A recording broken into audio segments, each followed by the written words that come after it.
Welcome back to She Decides, the podcast where we celebrate women making bold moves, breaking barriers, and driving meaningful change. I'm your host, Staci Swiderski, and today I'm thrilled to welcome Kristen Richardson, who is the amazing founder and CEO of Sherah, a transformative personal assistant platform and community built on the principle of women helping women. Kristen champions the belief that women can have it all as long as they don't have to do it all alone. After experiencing firsthand the challenges of balancing career and motherhood, she left her role as Chief Marketing Officer at a healthcare company to launch Sherah. Her mission is to provide busy women with on-demand, affordable support while creating flexible, rewarding income opportunities for stay-at-home moms. Kristen is a passionate advocate for building stronger support systems for women in the workplace, at home, and throughout society. Welcome to our next episode of She Decides, and I cannot be any more excited to introduce our lovely guest today, Kristen Richardson, who is the founder and CEO of Sherah, which is such an awesome name, by the way. It's Sherah, She Decides. We know we're both very passionate about women empowerment. So I believe that this is going to be such an amazing episode today. We have all amazing episodes, but this one I feel that is going to be able to be resonated so well for so many of the women and men who are listening. So, Kristen, I'm going to hand it over to you. And if you can share with us everything about Sherah. And we're going to dive deep, though, into not only your company, but also the support and even your own mentorship, what you've had to, what has helped build the company. But let's get started with your intro of Sherah. Tell us all about it. Thank you. Thank you for having me. Like even what you said about like She Decides, Sherah. It's amazing to me how that like why is that unique, but it is, right? And I talk to women and men all day long. We all do. But whenever I'm talking to men, they don't even understand how to pronounce Sherah because it's so unfathomable to them. I think like subconsciously that a business starts with she. So they'll mispronounce it and be like Sherah. And I'm like, Sherah? No, Sherah. She, like she, yes. Her is at the forefront and is the most important thing in supporting women and women supporting women. And they're just like, oh, I didn't even think of that. I didn't even, but you talk to a woman, I have yet to find a woman who mispronounces it or doesn't get it because I didn't even ask you that. I just assumed, of course. Right. And so that's what we do. Sherah is a community of women supporting women. We are at our most basic every single day. We are a personal assistant service that is helping women and families all over the country just get their stuff done and be there to take stuff off of their plate and off of their mental bandwidth so that they can be freed up to do more important, interesting, rewarding things with their life. But it's fascinating. What they don't want to do, right? I mean, just things that they're like, I know it needs to get done, but I'd rather be doing this. And women, whether you're a mom or not, we simply have more to get done, right? I mean, should I like veer in on how bad my grays are right now, right? Like we have to care about our grays. We have to care about what this looks like so much more. We have to update our wardrobe more often. And then on top of it, we're more likely to be caregivers to aging parents. We're more likely to be taking care of the children, regardless of whether we get paid to work outside the home, regardless of how much we earn in those roles outside the home. Don't even get me started on the research that shows how the more women earn, and even if they out earn their husbands, they take on more of the responsibilities at home and at home. Yes. Which psychologists think it's tied back to the guilt associated with that. I think women carry so much guilt because we are expected, right, as women to hold down the fort on every level. Like you said, even aging parents, anything across the board, it's like, oh, it's up to her. Yes. It's just it's the default parent, whereas some people are now calling it the she fault parent. The she fault. Yes, like back to Yep. she, right? She decides, she Back to the she. fault. Yep. And we get it. So whenever, I'm sure you're like this all the time, whenever I'm talking to women and you start talking about the burdens of caregiving, just the mental bandwidth of being a woman, the what we go through every single day that has to run through our mind of keeping our households running, keeping our lives running, what we look like while we're doing it, which eats up a ridiculous amount of bandwidth, which could be freed up, focused on more important things in this world. That's right. That men just don't have to worry about, right? Like, and you know, in your work, it's like, oh, don't even get me started on the mental bandwidth that's eaten up by like, oh, am I starting my period this week? Oh, am I ovulating? Right. Oh, Right. do I need to wear white today just in case? Right. Do I wear white? Do I need to wear black just in case? Do I need to I'm perimenopausal now. So also I'm like out of the habit of packing tampons, but then I'm like, but you never know. So you never know. But you never know. So maybe I do. Gotta keep one handy. The mental bandwidth of what is eaten up as a woman that could just be freed up by so much more, and men just don't get it, right? And I also think too that for us women, when we do sit down for a half hour or an hour to catch up with maybe somebody loves a reality show, then there's a sense of guilt. Oh my gosh, like it needs to hurry up because I have so much stuff to do when I'm done. Like you feel guilty for taking care of yourself. Much guilt, right? Yes. And we live in a society where we receive positive affirmation. The more we do, we're guilted by society if we do take a break,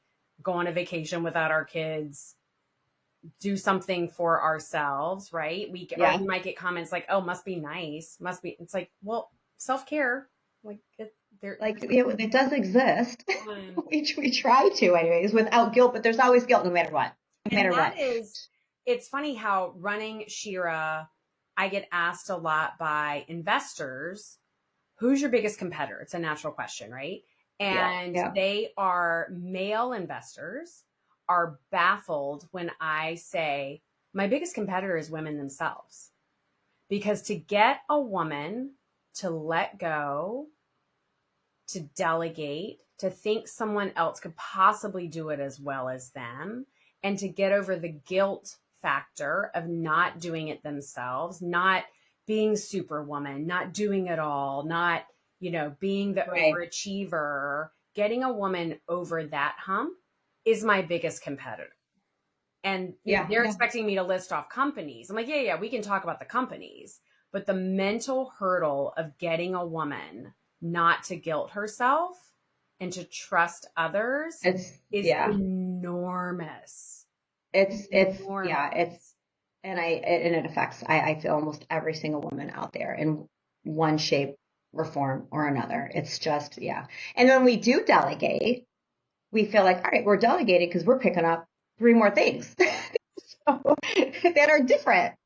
Right. God forbid if we delegate and then do something for ourselves. Yeah. No, that does not exist. No, it's always just what more can we do, but we can delegate this, or maybe we're not the best person to do this, or somebody I can delegate it to that could do it far better than me. Yeah. But now I'm going to pick up these other things. So let's talk about. The coolest thing about Sherah is, it was this very organic process when I developed the idea for it. Because at its root, and I'm oversimplifying this, right? But it's for the most part, stay-at-home moms who have a little bit of extra time supporting moms who work outside the home, getting it all done. Now, let me be clear. We all work, right? I hate these terms, but I'm just kind of, oversimplifying. Right. Here. We have working moms who are assistants. We have stay-at-home moms who are assistants. We have customers, members who are stay-at-home moms and working moms who work outside. Are all of the assistants, are they all, I know they're females, but are they all moms, or do you have any that are not moms? They're all moms.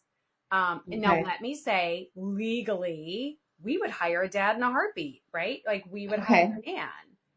But the qualification is, have you been a default parent? Right? Do you know what the to-do list is like of actually having to juggle and complete and deal with the ripple effects and the nuances of 50 tasks that need to get done every single week for a woman and a family. And Yeah. so it's hard to find men who do that and do that well. But Yeah, that's true. if Yeah. you're listening, I would love for them to apply. I would absolutely love for them Please apply. Yeah. And so back to that guilt factor of getting a woman to delegate and teaching her the relief and joy that comes from starting to slowly give things away to someone else. It happens faster when you're able to say to her, you're delegating to another woman who gets it. She's a US based local mom. She probably lives in your local market too. She's you, right? Like she's planned the 5-year-old birthday party. She's That's what I was going to ask you. Do you kind of pair it up? Do you look at who your client is? And then obviously location is obviously key, but is other than location, do you also pair it up in terms of like where they would connect on a personality level even? We do not. That's a really interesting concept. We do not intentionally do that, but they tend to gravitate towards each other. Okay. Right. Okay. So at its most basic form, a woman signs up, becomes a customer, and then she's immediately given an online platform where she can just dump all of her tasks, whatever it is, right? Like pick up my prescription. I literally put that one in for myself today. Go pick up my prescriptions, go return my Amazon returns. Like I don't even have time to go to the Whole Foods or whatever to drop off my Amazon returns, right? Dump it all in there. And then on the Sherah side, the assistants see everything and they grab it. So it provides this way for women to get on-demand, affordable help without having to fork out the money to hire someone full-time or even part-time and manage someone, but have on-demand affordable support. But then the flip side is, and this is also, I think, what makes it easier for women to delegate, is you're supporting putting money into the pocket of a woman who has a little bit of extra time, is highly capable, is used to doing this for her own family and all of our customers across the country. But also you're providing income opportunities for women who have their own big careers. Yeah. Our assistants have JDs, MBAs. They left corporate America. That's we cool. Have RNs on our team. And they left their jobs to stay at home with their families. Good for them. But now they have this opportunity to earn a little bit of extra income in a very flexible way that still allows them to take their kids to school in the morning, pick them up in car line. Right. It gives it flexibility and it's a feel good, right? And so they're not beholden to a customer, to your question, right? Like they're not paired up, but they have things that they love to do. We have an interior designer who loves to pick up those tasks, right? We have somebody who loves picking up the party tasks. We have RNs. That's another, I mean, that really is a great concept too. Like thinking of that because you're going to know what your clients need. This is what I need an assistant for, X, Y, and Z. And then you kind of do pair it up as like, we have these assistants, they love doing this or they love this, and then you can do, that is so cool. How many locations are you in? So are your assistants then? So we're 3 years into this, well, 2.5 years into it. I always think of it as my journey versus the company's journey. I quit my job 3 years ago in corporate America. I said, see ya, I can't do this anymore. And this is why, right? Because you were just struggling with so much on the home front. I was like just to keep everything going. Dying. And then once I started being transparent about how much I was dying on the vine, which takes vulnerability. Yes. I started learning, I'm not the only one. Right? Like all these women are struggling with this. But it turned into this idea, this very organic idea where I started sharing how much I was dying and I wanted to hire a personal assistant. I could not find anyone to apply for my job. But the cool thing was all of these women started coming out of the woodwork I knew who said, I'm also struggling. I can't keep doing this.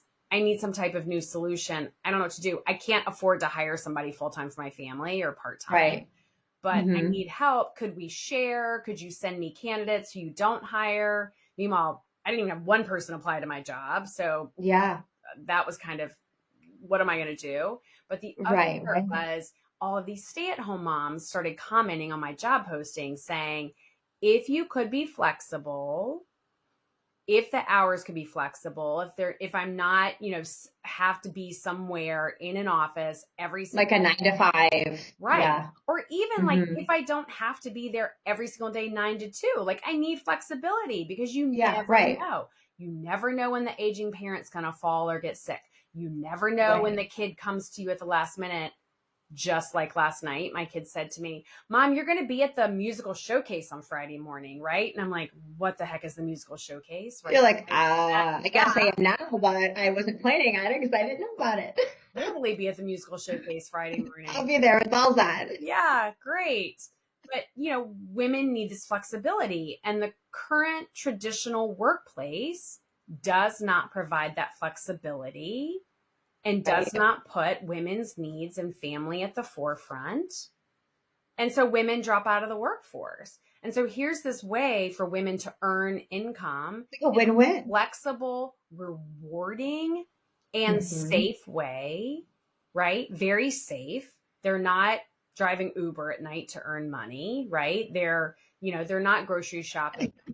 Uber Although Eats or those are anything. all great ways, which by the way, I would totally go drive Uber before I ever went back to corporate America. And You'd still have, yeah, you'd have your flexibility at least, yeah. right? And your, And, the she decides, like, I would never go back to a situation where I do not have agency and authority to be the decision maker, right? And if I wish every woman could feel that power of yeah. what that is.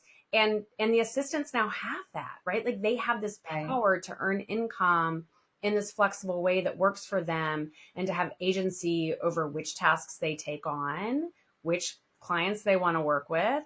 And then the women, the customers, have agency over what they want to delegate, what they feel comfortable delegating. And What is then the longevity of like when an assistant is paired up with a family? Like, is it, or sometimes just like, I only need them for a day, or could it be months or a year, or it's how all does that task work? based. It's task based. Okay. So you're dumping these things into the app.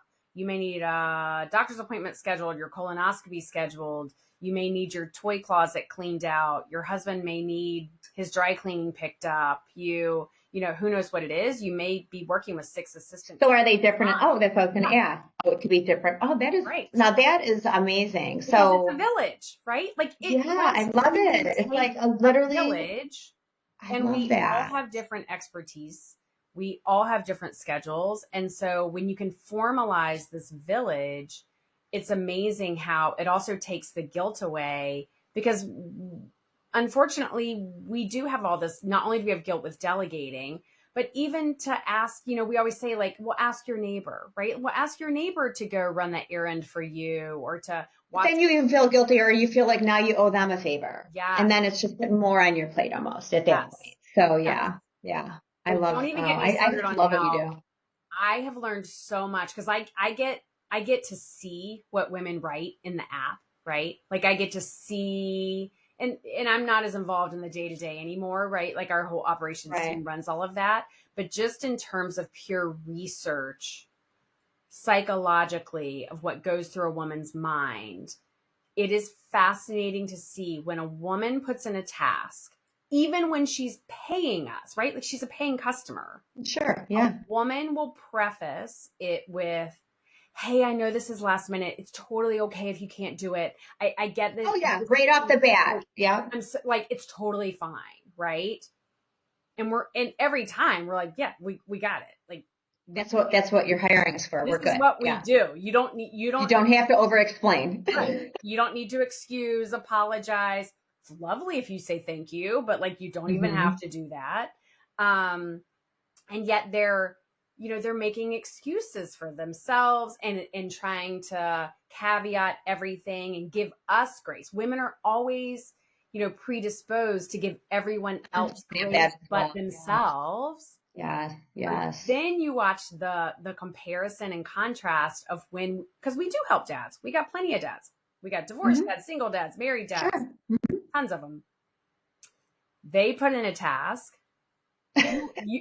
You will not see. It's like 3 words. I have yet to see, after tens of thousands of tasks now, I have yet to see anything prefaced with like, it's okay, I'm so sorry to put this in at the last No, minute. it's an expectation. Mm-hmm. It's just, here's my task. I need it done. Here's the deadline. Thank you.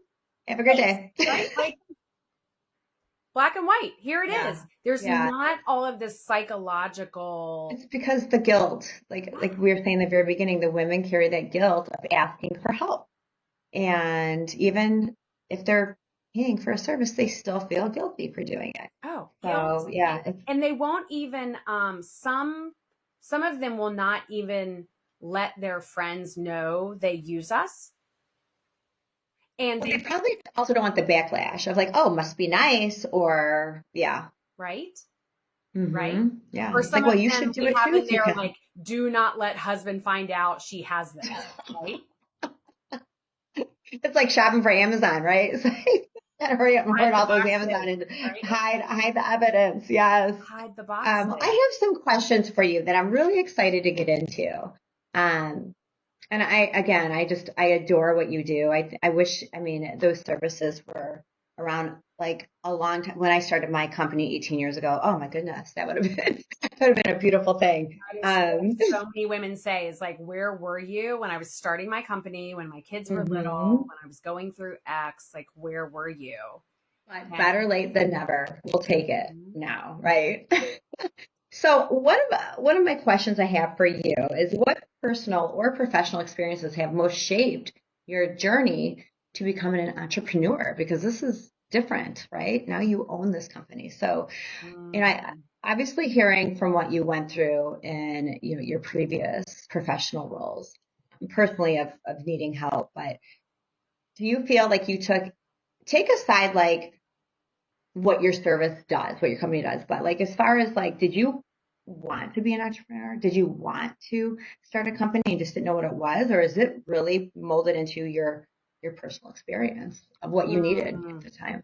Oh gosh. There's something about the way you asked that I just like, oh God, don't cry. I'll give you a tissue through that. I know. It's, I spent 26 years, I guess, in corporate America. I started working. You do not look old enough to have done everything. Oh, let me tell you, Sherah's booked my Botox for next week. So, I love it. I've worked since I was 15. I worked all through college. I worked all through high school. I just, all I know is work. It's all I know. And I was raised by parents who very much instilled in me a strong work ethic. And now I can look back and see I was overly focused my whole career, but it served me very well at the time to climb this corporate ladder, to keep going for the next rung. I mean, to me, it was a game. It was like playing this video game. Yeah. Like, okay, well, it was a challenge. Yeah, right. And that's fun. And you get rewarded for it. And it's this very easy thing to control. You work hard. You work yourself to the bone. You fly all over the country for corporate America. You're always available. You put your personal life in the back seat. And guess what? You get rewarded for it. Yeah. And then you want to keep the next level. And I never thought never occurred to me I would go do my own thing. Because when you're like, Pavlov's dog and you're getting rewarded constantly through this other way, why would it even occur to you? Why change that, right? You think, why change a good thing? Yeah. And what changes is kids are a game changer. They are. And it's not, and I needed help when I didn't have kids. I get that. I didn't meet my husband until I was 38 and got married, had kids late in life, but kids are a game changer. Your second kid is really the game changer. That's when you're like, oh crap. Like, what have we done? Yeah.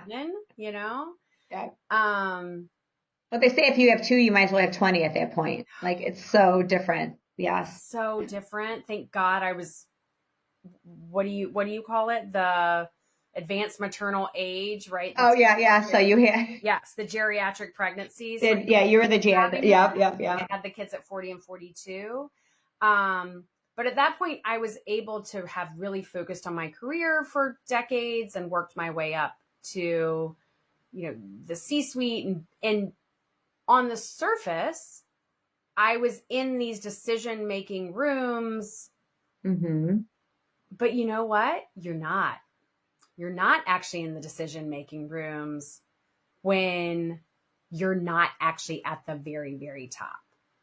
And Okay. you combine that with the stress of kids and aging parents and COVID, and you suddenly start seeing Life. still beholden to someone else, typically a man in the CEO position, right? Who you start realizing, oh no, they're making all the decisions. I'm not. And they're not making decisions that, one, you think are actually for the best of the company. You start realizing, oh, I see other ways. I actually see how we could do things better, faster, smarter. And women are Right. so good at this, right? Like we are, because of how hectic our lives are and how big our to-do list is, we are the used to pros, just being on the right? Yes. We are the Yes. pros at pivoting. We are the pros at faster, better, smarter. We have to wake up every single day and figure out, how do we run this crazy thing called life, household, family, And balancing it all out. You have to be 5 places at the same time, but you figure it out. and Yes. you got to be the queen of the pivot all day long, which are all transferable skills into the business world. And then suddenly when you're actually in that room and you have a seat at the table, but you start realizing you still don't actually have decision-making authority, and you start seeing you could be running this faster, better, smarter. And you think, I'm never going to be given that role, am I? And if more women, I'm so excited to see the numbers of so many more women starting their own businesses now and just going for it. Oh, it is like It's phenomenal. infectious. It's amazing. Yes. Right? Yes. And when you look at the statistics, And it's climbing quickly. Like the number of female entrepreneurs are climbing quickly. They're even with them only getting single digits of VC money to fund their companies. That's the issue, is the VC. Yeah. Yes. And I'm raising right now. I am minimal. right in the heart of like having to convince male investors why women need help. Right. But it's even women thriving as CEOs, entrepreneurs starting their own company, and male dominant companies like say tech, you're seeing so many more women jumping into those real male dominant roles. And you are. I think it's and all the numbers show their startups are growing faster. They have better margins, right? And then on both sides, whether it's a startup or corporate America, when you have women in leadership, when you have more diversity in your leadership teams, the companies grow faster. They have better employee retention, better employee engagement. They have better profit margins. Time and time and time again, all the studies show that. But you know what? Women are leaving. Women are like, hey, if you're not going to put me in these decision-making rooms, if I'm not really being heard, and yes. And right? Like we don't need to put on the head anymore. We're going to go. No. We're going to go make our own table to sit at. Right. Yeah. Take your chair and move it to your own table. I think that was a Miley Cyrus. Remember when she did that at one of the award shows? She's like, yeah, if I don't belong here, I'm going to take my chair and I'm going to go over here. And it's so true table. Because I'm going to get my own mic. You can do that. Yes. Right? Yes, you can do that. I love it. So that is really, so after you being in those roles and seeing that, like, wait a minute, what am I doing? Because the changes I would love to implement to see that could make my job, the company, everything just run better, were not happening. Yeah, it just doesn't happen. And you don't actually have the voice you want to have. It's interesting. During COVID, it was obviously an inflection point for us all. The whole world changed. And for me, I was really struggling I worked in healthcare at the time. I was working 60, 70 hours a week from home with 2 kids, Zoom schooling from home for over a year. My husband was nowhere to be found at the time because he had just started his own company. He was off trying to make sure that stayed open. It was completely insane, but thank goodness it was, because it was the moment where I completely bottomed out. And you have to sometimes, right? Like you have to reach your low point to go, this isn't working. Something has to give. And that is usually when it happens, right? Where you're It like, oh, okay, It I have is. to make And a it change. sucks, right? Like anything in life sucks to have to bottom out, but something positive usually comes That's how from you it, grow. That's how right? you grow. Because Success is there's not a straight months. line ever. Yeah, and you can look back and see, okay, my life was probably pointing towards me to do different things, but I just Hmm. not ready. And that's okay. You're just not And ready. that's okay. And Right. so And I that is reached my okay. point. I'll never forget my day where I was on back to back calls, like 8 a.m. to 7 p.m., back to back Zoom calls. My kids are home, and I'll never forget. It was like around 9 a.m. I'm just in like wrapping up my first call, and I felt the period start, right? Like you feel it. You feel it. We all know. Only women know this feeling, right? And you're like, Yep. and I'm thinking, Like, here we go. okay, I'm going to go to the bathroom then between call 2 and 3. I can't go now because the first call ran over. So I'm going to go between call 2 and 3. Well, by 6 o'clock at night, I still had not gone to the bathroom. I had not had any water. I had not had any lunch. I was completely spent. And I finally exit my home office. The house is trashed from kids, Zoom schooling in it all day long. Yep. My Oh, goodness. chair I'm sitting in is ruined and my pants are ruined. And I'm like, okay, this is it. So, something has to change. And thank goodness That was the breaking point. it Yes. did. Thank goodness the breaking point happened. And so, these women come to us at Sherah and we get to hear about their breaking points a lot because same thing, it takes their stress and their pain points getting so high that then something breaks and they come to us. We have these new member onboarding calls. It's completely optional, but it's part of the Mhm. membership. Get on the phone with our team, have a call like this, and let us get to know you. Plus, let's get everything off your plate, give you tips, let's get Yep. to know each other. And they turn into all of us crying on I these was going to calls. say, it's almost like a support group at that Yes. point. It turns into calling because they always talk about like what got them to finally, there's always this journey of like, well, I was checking you out and I heard about you and I came to your website, but then I was worried that I'm just such a control freak and I'm such a perfectionist and there's just no way I could delegate to anyone else. And everyone thinks they're unique in that. Every woman thinks they're the control freak. They're only Yes. right? They're the And I only think one it who's comes like that. from, them being at a real personal point, right? And have to be vulnerable to share this. Oh, And they're finally being heard, right? They're like, oh my gosh, do I even deserve to get to this point? They almost feel like, is oh, this the right time? I'm sure you hear that a lot, right? Again, it all goes back to the guilt, yes. right? I had this. Oh, when these women send us emails and texts and messages in the app and like, oh, my heart fills so much. And I think, yes, like this is why we're doing this. Like one woman said to me, we wake up every day as moms and we do everything for everyone else. But when Sherah shows up, it's the only person who shows up for me. And I thought, yes, like we are That showing up for is you. We are right. showing up for you. And I tell the team all the time, they are empowered to do whatever it takes to show up and never disappoint a woman. Never disappoint her. We've got to figure it out. Women are so used to being disappointed. If they get over a hump and ask for help, if they ask their husband for help, if they ask their mother-in-law, their mom to come over and help, if they ask a neighbor, not only does the guilt kick in, but sometimes they get disappointed, right? Like they get told no, or it doesn't go well, or it just doesn't get done the way it probably should get done, right? And Well, they're and just I think too, especially with, when you start a company and it's so purpose driven, Mhm. it's a whole nother level. Isn't And it? that's why, again, you get on these phone calls and you're emotional because you want to support one another because there is a purpose behind it. Yes. And there's actually, as a entrepreneur, as a business owner, there's no better feeling than that because it's No better feeling. the best because you're You helping know, I mean, somebody. you know that, right? Like what you do is Right. so powerful and meaningful. And geez, it's hard. I mean, it is, I feel like I have worked so hard my whole life, But I look back now and realize I worked hard hours wise, but the level of caring and emotion is different when it's yours, when it's your baby and is mission driven.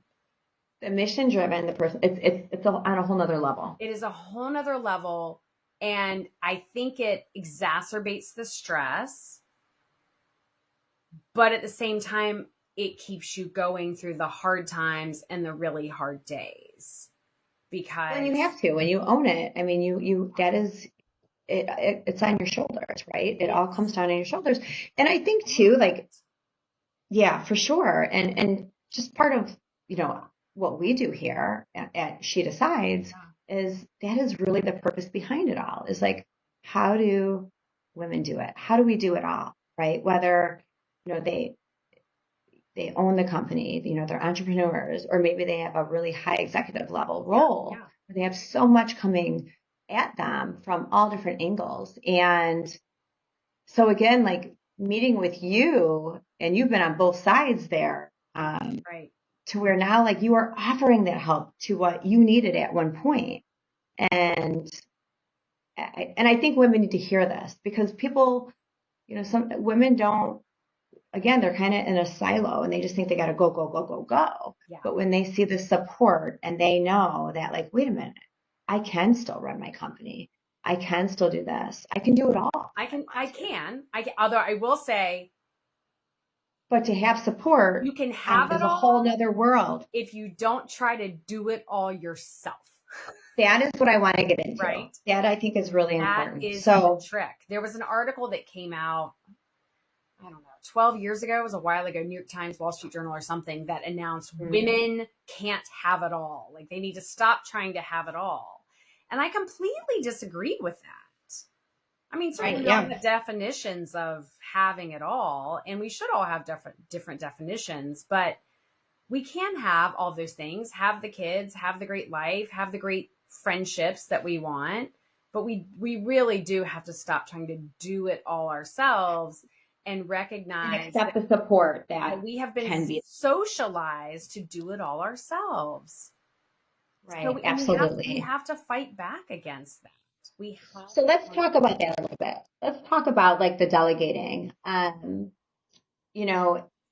let's talk about also for you as an entrepreneur. Like obviously you have help because that's what you do, right? I mean, so you can have it in your back side the business. You got it. That's pretty convenient for there.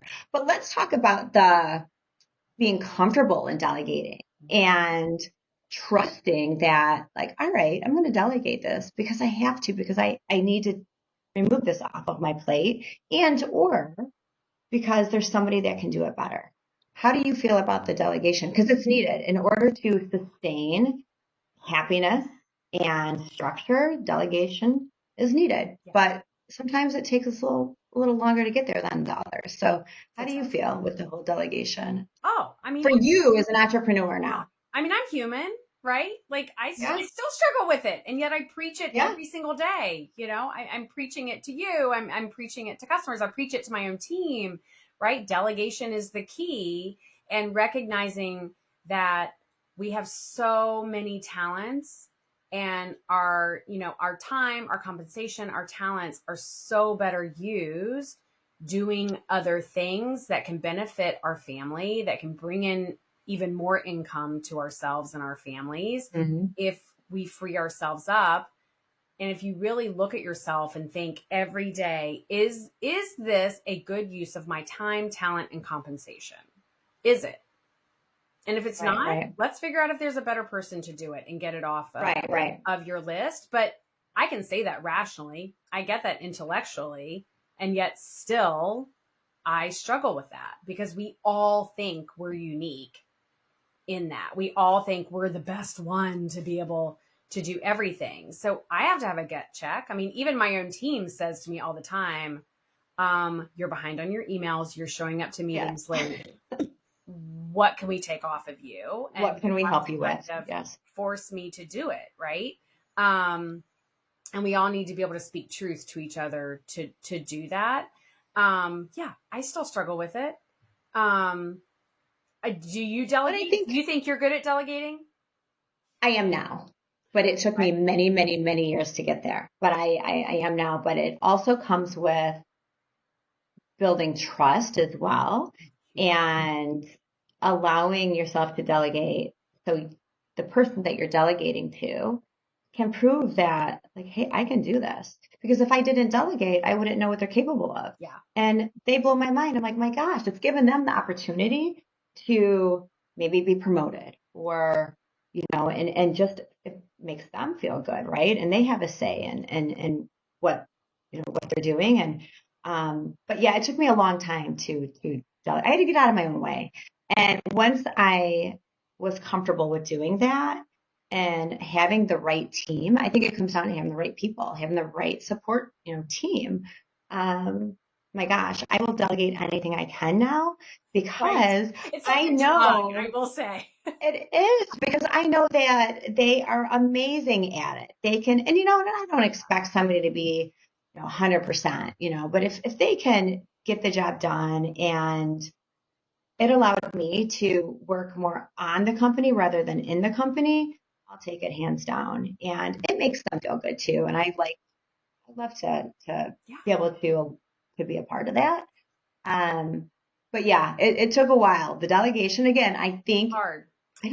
I know. It's I hard. think it's harder for us women to be able to do that because we feel that not only do we know we have to delegate, but it's not because, and sometimes it's not because we don't trust who we're delegating it to. We feel bad. We feel bad giving them another task that we could easily do, Yeah. you No, know? it's so true, which is why you preface it with like, it's okay. It's okay if you can't It's do it. okay. Yeah, It's if you don't mind. there's also there's this weird psychology that happens um, with delegating too that I have to really coach some of our members on. Um, we are so hard on ourselves that we make the assumption that we're going to be as hard on someone else if they're doing that task. And That's what we true. don't Yeah. realize is, especially among high achieving, really driven women, Mm-hmm. we give significantly more grace to others than to ourselves. We do. We Yes. do I know I'm guilty of that. I'm guilty of that. completely. And Yes. Yes. I so am very. when we are eating up our mental bandwidth and our actual time doing something like picking a vacation spot for your summer family vacation or picking that amazing dress to wear to the friend's wedding or something that you feel like is so personal that only you could do it. Mhm. Picking out the husband's birthday present or, and yet you might spend hours going down some hole in the internet, searching and searching and searching and searching and searching. And one thing leads to another, and then you're Oh, just it's stuck in that brutal, rabbit hole. right? It's Yes. brutal. And you're beating yourself, even after you make the decision, you are beating yourself up over like, well, was it the right decision? Did I get the right thing? Is this going to be the right place for our family to And at go? the end of the Is day, like, it doesn't even matter what. is it like you are second Yeah. guessing yourself, you end up in analysis paralysis prior to making the decision, and then after you make the decision you're second guessing the decision you made. You are wasting so much time and emotional energy on something that if you could free that up, think about how much time you would actually be focused on work and focusing on that mission driven organization or having time back to be with your kids or having time back to see your best girlfriends more often for lunch. But on top of it, the mental freedom that comes with that is so amazing. And what you start to realize once you The get into best. the practice of delegating is suddenly you realize when you delegate and allow someone else to narrow down your choices for the dress for the wedding or the vacation spot or the gift for your husband, or you ask them just, hey, even better, just pick it out and surprise me, right? Like There you suddenly go. there is this magical psychology switch that happens where you don't criticize it. You don't second guess it. There is a freedom that comes with, you know what? She picked this location, and if I hate it, oh well, she picked it. It's not on me, right? Like, and it's actually empowering. It actually feels really good. Yeah, I was gonna say, and you appreciate somebody doing for you. Yeah. And then I think, the more you can let that go, the easier it gets, for sure. It's a drug. You have to like slowly venture your way into it. And then you realize the it's freedom definitely that comes addictive. with it. And then you're like, oh, okay. Yeah. And how much more productive you can be on things that you need to really, that only you can work on as a business owner, founder, entrepreneur. And hold on to the things that either are really good use of your talents and time, or things that simply bring you joy. That's right. Yes, I am a big advocate for scheduling my days. I just talked about this at a conference, but I put things into my own buckets of time. Yes. And I really try to stick to that timeline because it's so easy. Like you said, you go down the rabbit hole. And I really, I delegate what I can delegate, and I manage what I know only I should be managing.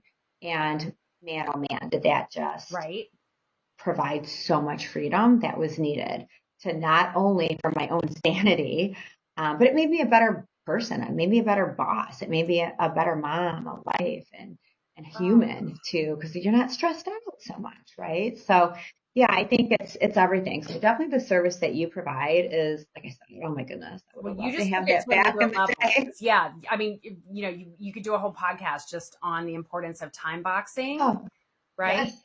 And turning your to-do list for those things that you do, go through your to-do list, really be objective on what you should hold on to versus what you should delegate. But then the things you do hold on to, if you turn that list into a schedule, right? Time box each little thing.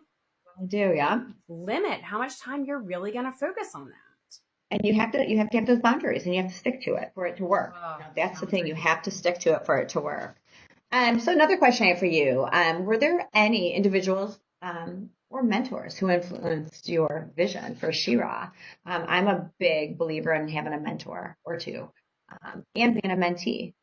Did you have any mentors? I am really lucky.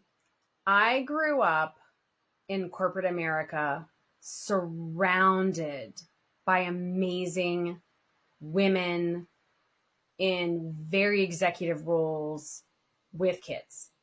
So my whole career, I got to see that you had access to, that you could have it all, that you could do this, and you could have a family, and you could be healthy, and you could have relationships with your friends and still have this very demanding career and be happy. I saw that everywhere I went.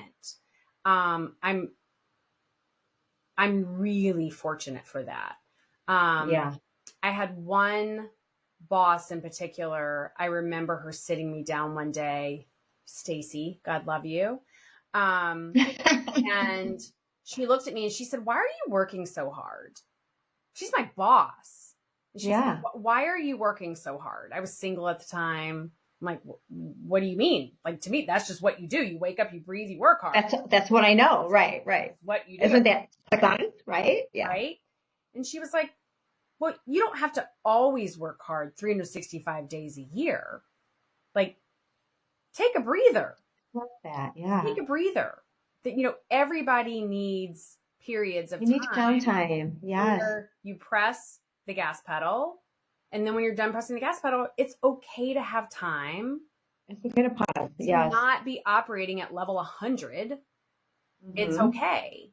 And you're going to burn out. No one had ever told me that was okay to do that. Right? Like, no one. Which is... Well, I mean, and coming from your boss, I think that's tremendous. Again, and it was a female boss, right? So it was. I love that. It was a female boss. And then as I, ventured into corporate America and kept moving up the ladder, with time, you do see women starting to, it's natural that as you get older, you kind of start to branch off and want more flexibility, Mm-hmm. want to do your own thing. But, Sure. most people go into like consulting, right? Like Mm-hmm. they tend to just do Right. whatever it is they're doing, but then move into a consultant role. Most Mm-hmm. people don't go off and turn into a startup founder of a high growth tech company. Mm-hmm. Which now, I'm surrounded by 20 something tech guys. And I was going to say, we were just talking about that before we started. I'm definitely a fish out of water these days. The tech is, I'll tell you, that's completely fish out of water. It's a different world. Completely different world. Did you have a pivotal moment that made you realize that Sherah was going to be successful? I know we all have the dream, the hopes, the wants, but was there a moment that you're like, aha, like this was such an amazing decision because we are reaching that success? Was there any pivotal moment that just stood out to you? It was very early on. I've never doubted it would be a success because I know the pain point I'm solving for, right? To say to a woman, we are a community of women who we're going to get all your stuff done. We're just going to take it all off your plate and we're going to get it all done. And from the very beginning, you say that to a woman and a woman's like, oh my God, that sounds amazing. Oh my God, that sounds amazing. But in the very, very beginning, I remember a news article coming out and the signups were through the roof. And we were barely a functioning business. We barely had a website open. I'm not even sure if I had figured out a pricing strategy, a marketing strategy by that point. We were so small and bare bones, right? And it was still me. Maybe two other people. We were teeny tiny. And, it was me personally doing the tasks. It was me running to the drugstore and picking everything. up the prescription. Right. It was me at the last minute doing all of this stuff. Because that's what you do, right? You roll. That's just what you do. That's just what you do as an entrepreneur in the beginning. And that's what you should keep doing to be really close to the customer and what the customer's pain points are. But suddenly, when the signups went through the roof, when admittedly you would have clicked through to a website that was so ridiculously bare bones and barely even talked about how we solved your problem or what we did. But it showed that, again, the pain point was so high that we were solving for. The demand was so high out there that suddenly Samantha, our head of operations and my business partner, we were like, oh crap. It's go time. We've got to figure this out, right? And It's the most amazing inflection point to have. We get that reassurance too. We have customers all over the country who get virtual support, but as we roll out the local in-person support market by market, we're currently in 5 markets with local in-person support. That in-person piece is critical to really helping a busy family and a woman get everything done. We get that extra reassurance every time, right? When a new batch of people learn about us, the affirmation that we get of, oh my God, where has this been all my life? Seeing where these demands are. Yeah, right? For sure. But like you said, going back when you just were at the bare bones, you had your, just your shell of a website up and, but that's just what us women do. And I guarantee you didn't say, hold up, we got to figure this out. What are we going to do? No, you're just like, we are attacking this. Right? And you're going to show up as a professional and you just go with it. You roll with it. So that brings me actually to this next question that I love to ask a lot of our guests. What qualities do you look for when you're building your own team? See, this is like another one where I might start crying. Oh. The biggest That's a good thing. That means you are passionate about your people and your. I love our team so much. Your goals they teach me every day. The biggest trait we look for after basic rational skills, right? I talked earlier about, have you been the default parent? Have you had to complete the to-do list for years of a busy family? Beyond that, the soft skill we look for, and I hate calling it a soft skill because I think it sounds demeaning to it, and it's so not. We look for empathy. Yeah. Empathy. Because again, when you have these women who are being so vulnerable, coming to us and taking the risk of delegating really important things,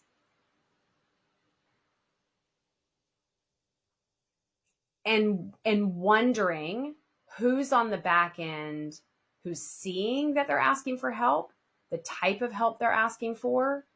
Is this person going to judge them? Because along with those prefacing comments of it's okay, we'll also see the comments of, I'm sorry, my house is a mess. Please excuse the fact that like my husband's in a bad place right now and he's really depressed and he might be in the home, right? I mean, the line of sight. I mean, right there though, I think though, again, us women, it's like I do that myself. Like when I have my, cleaning lady come, and I'm like, oh, I'm sorry that, that I have to clean up with the dog if there's whatever it may be, or the house is a mess. You want to clean the house before they come to clean the house. And you feel like you don't want to put that burden on that. Or it's like you should have it all together. And so I love that you brought that up. Yeah. And where it's empathy okay really plays a role there. Because guess what? Yes. We're actually all a mess. We're actually all a mess in very similar ways. We're actually all a mess in different ways, but we're all a mess, and that's just part of being human. And when our assistants show up, we want people who are innately empathetic, non-judgmental, who recognize this is called being human. That's right. Yeah. And we're not here to judge, right? Like, we don't care if your marriage is falling apart. We don't care if your house is a total disaster. We don't care if, we've got women. One of my most common things we hear, I love this, is that women haven't seen their dining room table in years because apparently it's like the laundry folding table. The homework, the crafts, the bills. Yeah, all the things. Mm-hmm. Like, women have not seen their dining room table in forever, and we're just like, great, okay. That's fine. Yes, that's fine. That's norm. Yeah. I love that answer because, for me, with my company, Family Source Consultants, my number one is compassion. So it's really, really along the way with empathy is you have to have compassion to work here, right? Because of obviously what we do. Right. And if you have somebody who has that compassion, or like for you, the empathy, it's just, you have to. Otherwise, you're not going to get it, right? It's a prerequisite to have that, to be in that role. So, yeah. How do you foster a positive and inclusive company culture as Sherah? And overall, and I guess this is fitting into that with the inclusive company culture there. How many assistants do you have at like one given time? Yeah, it's kind of like a two question. Yeah, there.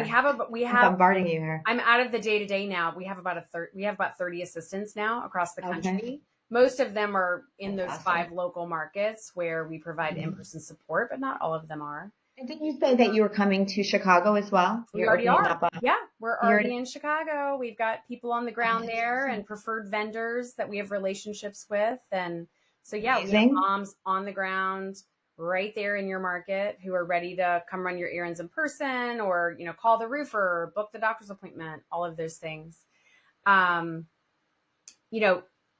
Inclusive. It's so funny because we're a virtual only company, right? Not only are we flexible, but everyone works from home.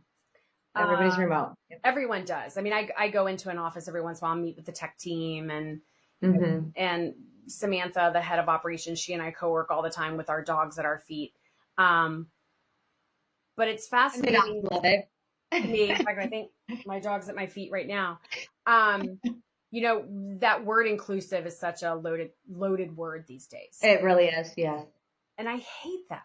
Like, Mm-hmm. why is including more diverse backgrounds and thought bad? You know, all the studies show it's good for your company. It's certainly good for empathy and having compassion and empathy for Mm-hmm. people from diverse backgrounds. But we're all virtual. And I think that in itself, people in traditional corporate America would scoff at that and say, that's not a work environment. That's not a culture, right? Like, that's not team building. That's not, and yet I feel the exact opposite. The teams that And especially when the whole team does it, it's the norm, right? It is your norm. I found during COVID, when I was managing a team completely virtual, and then when I left corporate America and now managing 100% a team that's virtual, they are some of the most close teams I've ever worked on. Goes back to being mission driven, and everybody's in it for the right reasons, right? Mm-hmm. We are an all-female company currently, other than we call him Luke, the tech guy, our tech advisor. You're tech people. We love tech. But when you have a culture of women, there is a natural inclusivity that I've sensed that occurs. There's less of a hierarchy, which means everyone is allowed to speak. It's almost like a no judgment zone, you know, and Everyone it's like a safe, opinion, yes, right? mm-hmm. And their opinions want to matter hear from everyone's opinions on what they think and how we should grow the company and what are you sensing, because you're in the field, right? Like, you as the assistant, you're out there, you know, firsthand, right? Like, I'm talking to investors. You're the one who's dealing with the customer firsthand, so right. You have a great they get it. And it's so interesting how, even though we're virtual, both our assistants, they get together. They love, even though they're virtual, they're stay-at-home moms, they love the sense of community that this has given them again.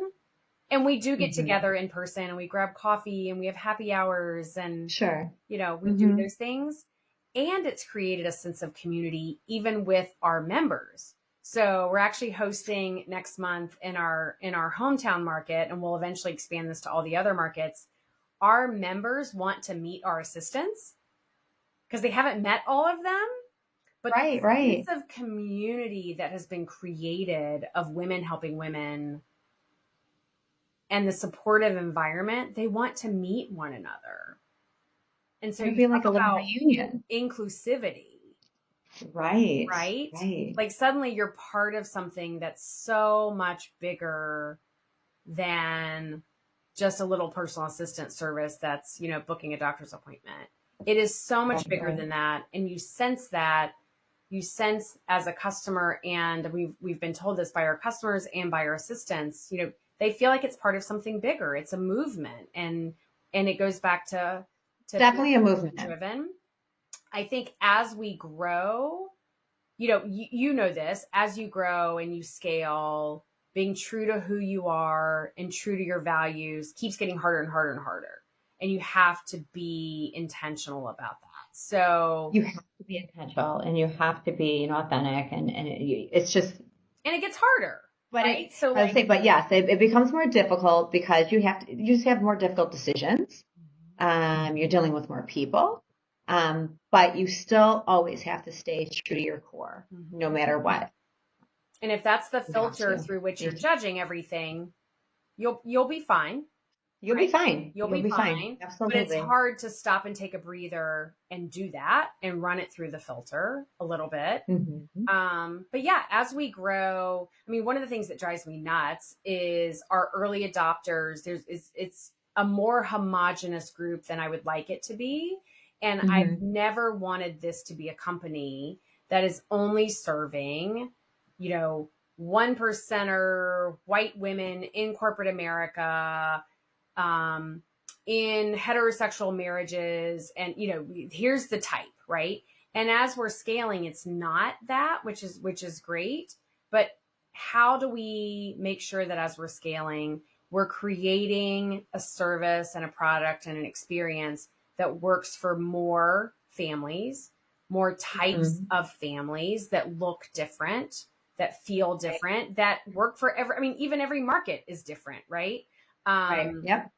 That work for same-sex couples, that work for, families who make an average income of X. How do we make this affordable? I think a lot of that too will come as time goes on, where it's going to be word of mouth, right? That is the number one way we have grown so far. We have spent very little in marketing. It's all been word of mouth.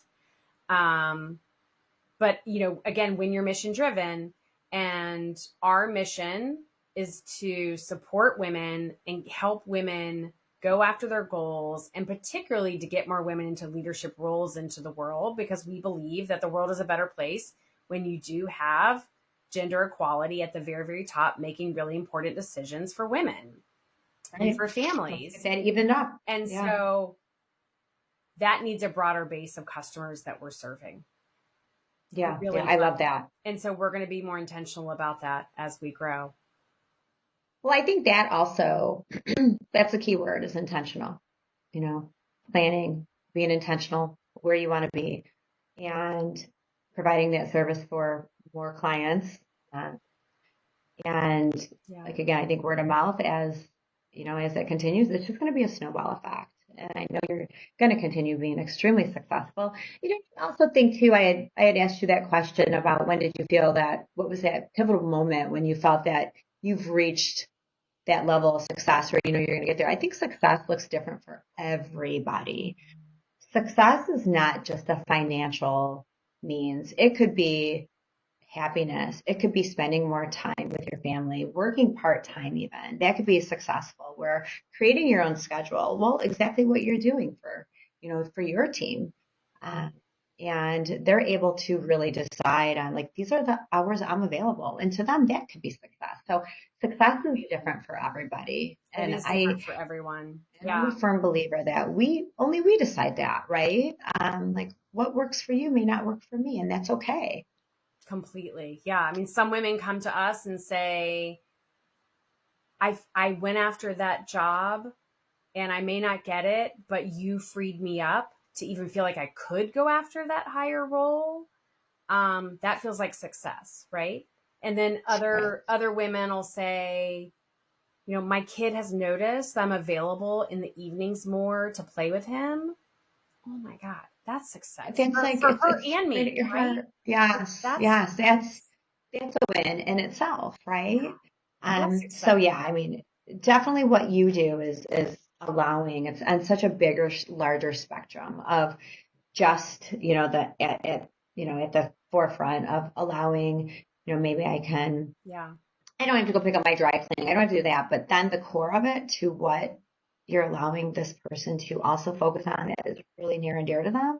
Like you just said, like being present, and it could just be that one little loophole that was like, oh my gosh, it could change, anybody's life you at never any know moment. what So it could change.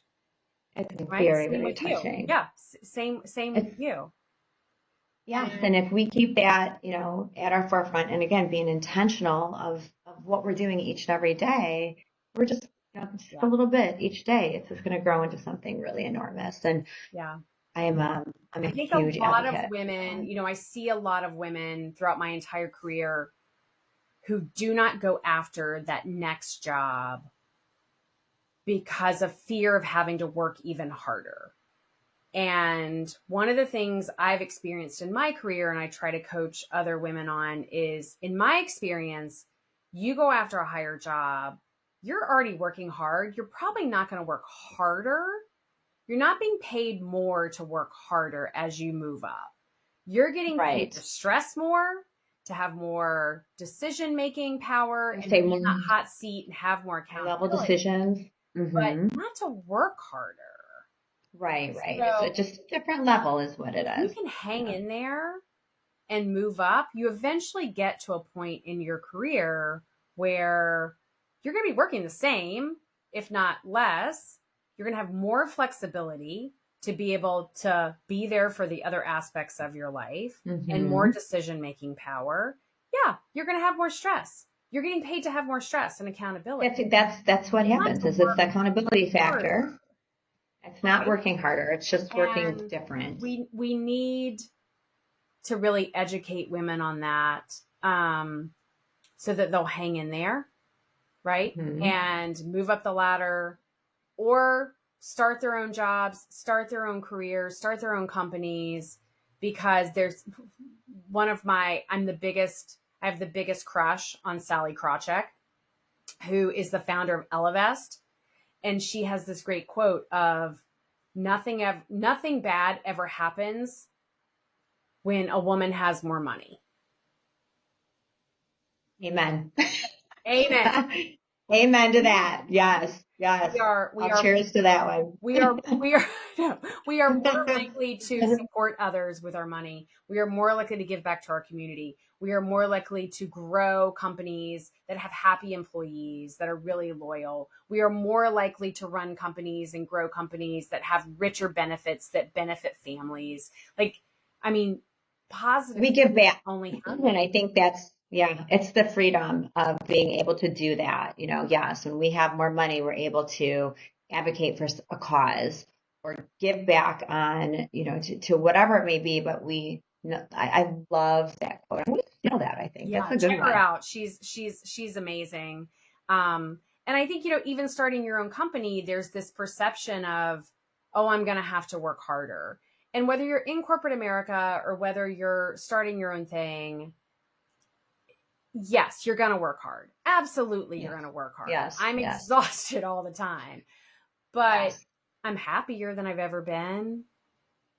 Well, again, I think it goes back to being a mission and purpose, driven aspect of it. And it's like a high, right? You want to always do good. You want to do good by your people, and you are making a difference in the world. And so if I'm going to work hard, it's going to be working hard for something like that, right? Right. Why Work not? for something you Right? care about. Why not? Yes. Work Life hard is for too short something not that gives you to. more flexibility, right? Yes, yes, yes. Whatever that may be, whatever, works for that individual, do that Yeah. because we can. We live in a day now, we can do just that. So I have some fun questions for us. Well, for you, I'm going to ask you. And this is probably one of my favorite pieces of the podcast. It's like the ending of our podcast, but it's really to get to know you on a personal level. And I love this piece. So it's this or that. And you can just give the one liner back. But are you ready for them? Go All for right, it. let's go. Okay.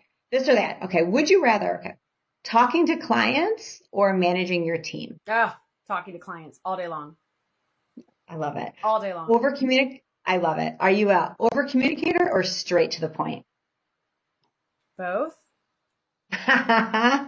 Both. I know that would be a hard one for me too. But I'm like, if I So had to which do one are one or you? the other, probably straight to the point. Now, but I don't think I've always been that way. Yeah. But in a nice I way. can But it's definitely hard. be painfully direct sometimes, as my husband tells me. Yeah, But yeah. then It depends also who you're talking to as well, right? overly verbose, right? Yes, yes. So, all right. Are you more of a 6 a.m. workout or hit the snooze twice? Oh, hit the snooze like 4 times. Right? I'm right there with you, sister. Yes. Oh God, these people who get up at 4 a.m. and work out, hey, that's amazing. Good for you. I love Kudos to them. that. Makes you Yes. happy.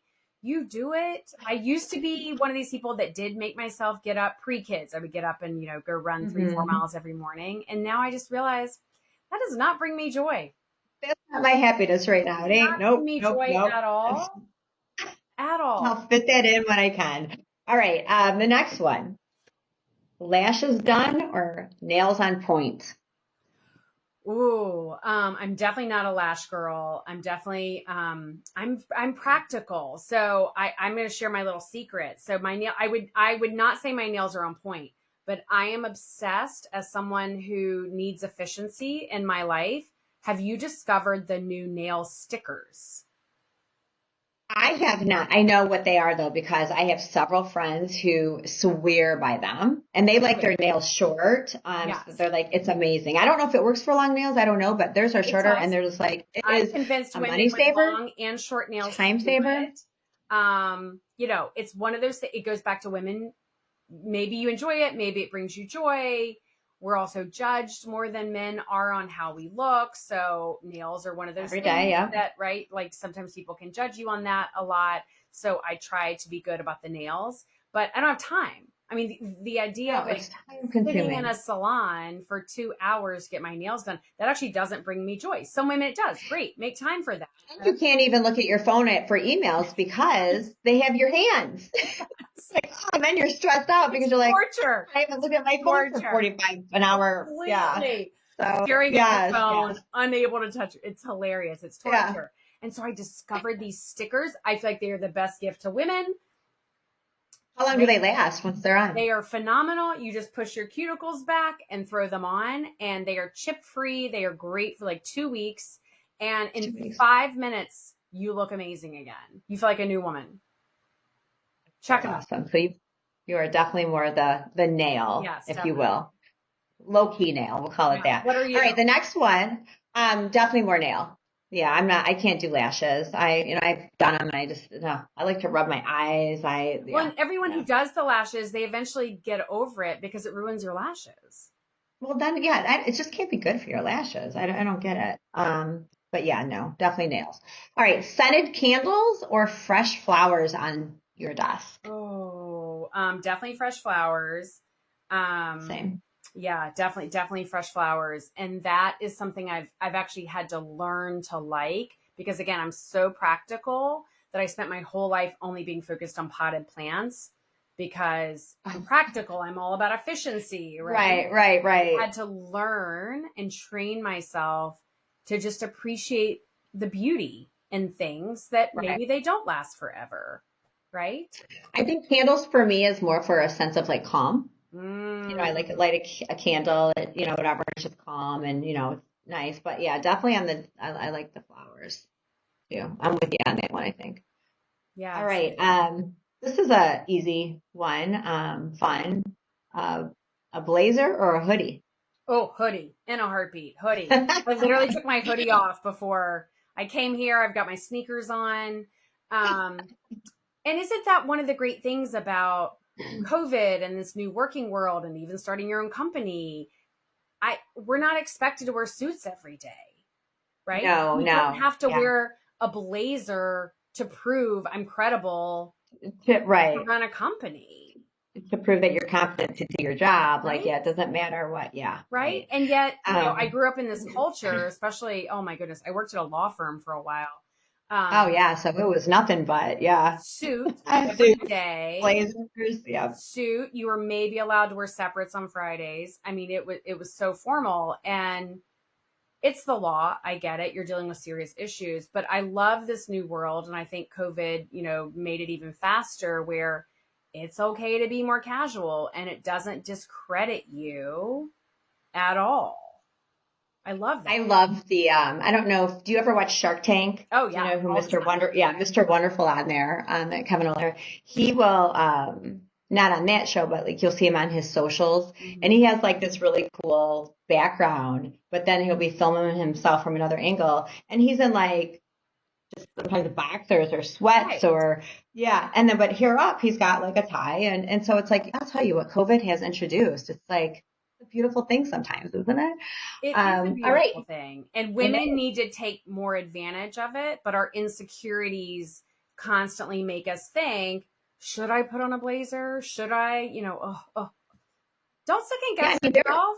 No. there are times that I would, and it was like a feel good thing, I guess. Like it was a meeting through Zoom, and I would dress up and even put my heels on. Who's going to see my heels in that Zoom call?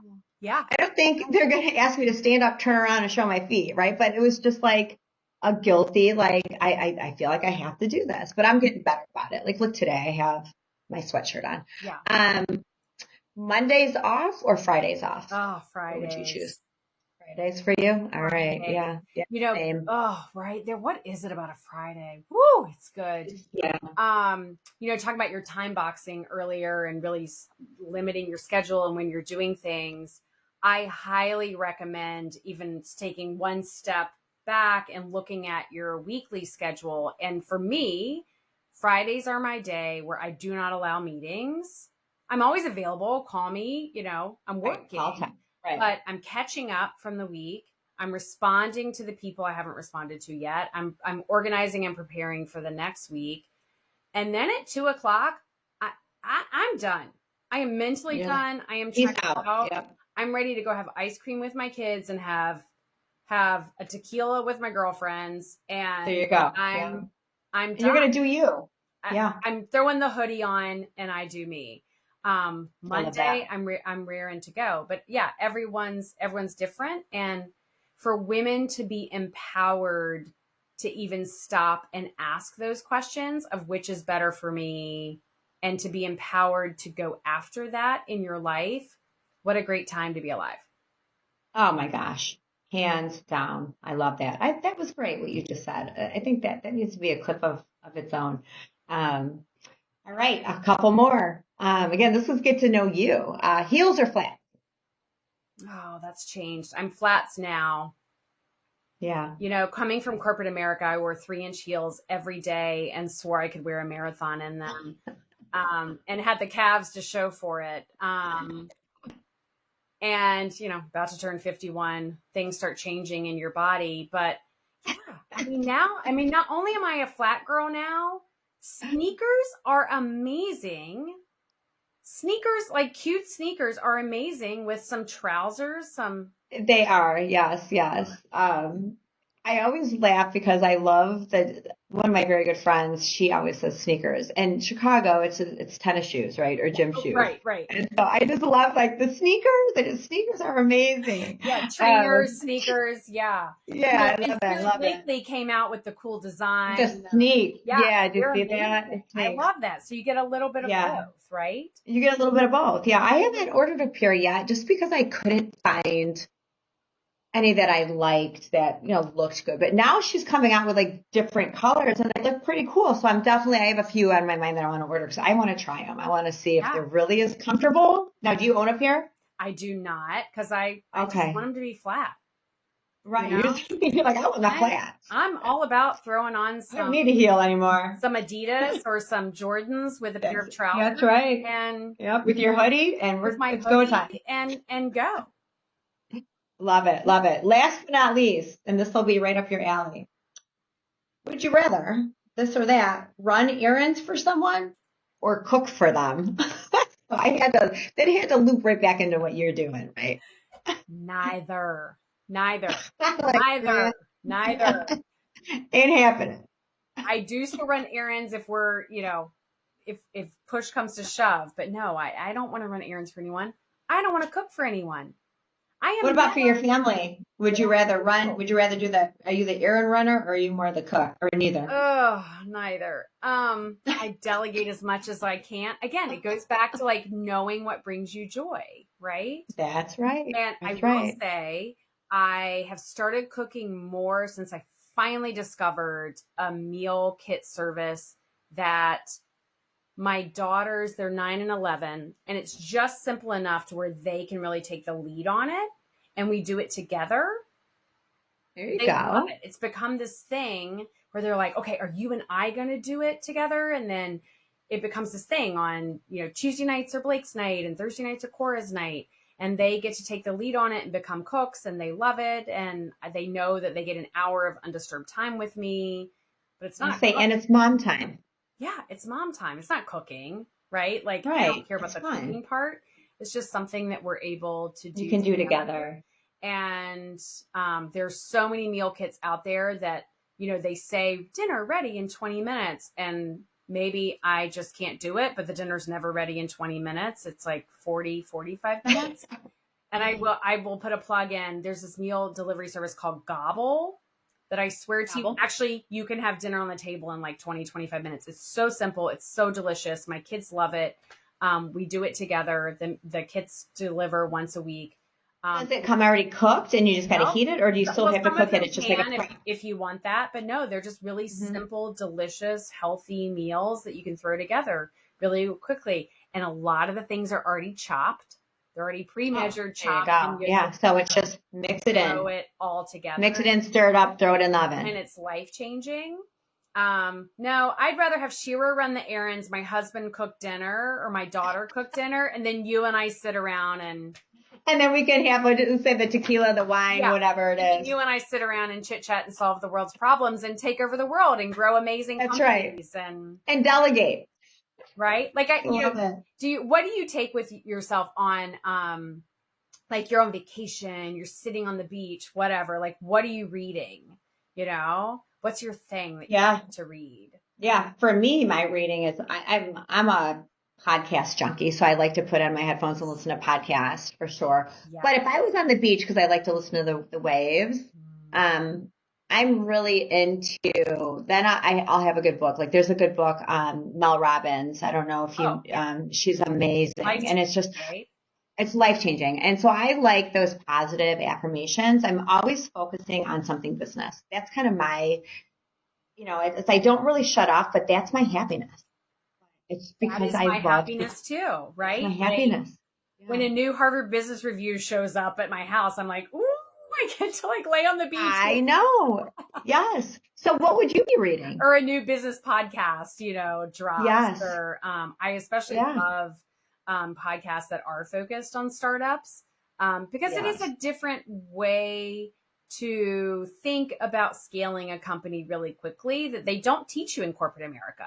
Corporate America they don't teach you. So strategic and slow and kind of drawn out, and it's like meeting after meeting, and it takes 55 people to make one decision, and so and really like the goal of me starting this podcast, and I have an amazing guest host that joins when she can, love her, Michelle. But the reason why we started this was really if we can give one piece of advice to somebody out there that's wanting to start a company or make their life a little easier, if we can save them time, that's what we want to do. So bringing on these amazing guests that like share the knowledge that you have, if you can build a shortcut for somebody, another woman that just doesn't know, you don't know when you're starting a company. True. So again, corporate America, you can listen to that all day long, but is it reality? Is it realistic to somebody who's really starting a company? Not in the startup world. No, not in the startup. It's not. You have to be more comfortable with risk, more comfortable less with resources, mistakes, more comfortable with individual decision making, right? There's no consensus building. You don't have time for consensus building. It's all on your shoulders, that decision you make. It's not a group, sometimes group effort there. But you have to, budgets are less. Get comfortable with risk taking and view it all as you're just testing. That's testing. Right. And every day, every week, you need to be testing and figuring out what works better, what works faster, what grows the business faster and better and smarter. And don't view it as mistakes, as just you're running a test and you're just learning from it, right? It's learning. It's learning. So different. I love Y Combinator is my favorite podcast out there. I highly recommend it. Yeah, there's so many, gosh. But my favorite right now, probably my go-to is probably Mel Robbins. I really like listening to her. I like Gary Vee. He's pretty, there's a lot of hype with him, but man, I love his message. He's got great, pithy little, like, go do this. Yes. So I think he's amazing. Insights. Yeah, for sure. And we have all this at our fingertips now. So it's just amazing. So, but again, I really appreciate you joining us today, Kristen. Thank you for the opportunity. And I will say I am open door, open book, open LinkedIn. So, if anyone wants to talk about a new business idea they have, and want more firsthand account on what it's like or advice on scaling their business, I love talking to other female founders. We'll definitely put your contact information below, but can you share what is the best way to get in touch with you? Yeah, LinkedIn. Feel free to link in with me on there, Kristen Richardson, and my email is just kpr@mysherah.com. Sherah, that is like the best. Love it. Yeah, Sherah. find me. And thank you for what you're doing and being a part of this movement and this community of supporting women. Thank you. I wouldn't want to be doing anything different. Right? It's a game changer and I'm loving it. So, and thank you for everything. So it's been a joy having you on with us today. And I know we'll stay in touch. I can already feel that energy. Well, I'll be in Chicago next month. So Well, definitely reach out. Yes. Well, thank you again for everything. Sure. You've been amazing. Have a wonderful day. Bye. Bye-bye. You know who made